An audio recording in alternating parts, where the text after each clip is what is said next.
doesn't think that women in this country deserve a 40% raise if you're a minimum wage earner. That's what Scott Walker opposes, saying it's a job killer. Well, there's no study that's been done that shows that when we've increased the federal minimum wage, that it's killed jobs. On the contrary, it's actually created jobs. It's created more opportunities. And we know, I mean, just think logically.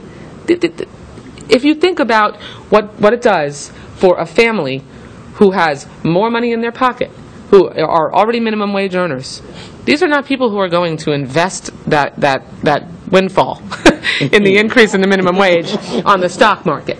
They're not sitting on that money for a rainy day. They're putting it right back. They're going to buy a refrigerator because theirs is on the blink. Or they're going to make sure that they can buy the school supplies that they've had to go and stand online to get donated for their kids instead. I mean, that's the reality for too many people on the minimum wage.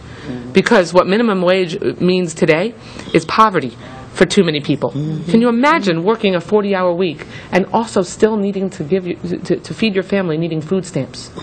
That is the life that the Scott Walkers of this country are condemning families to, and it's unacceptable.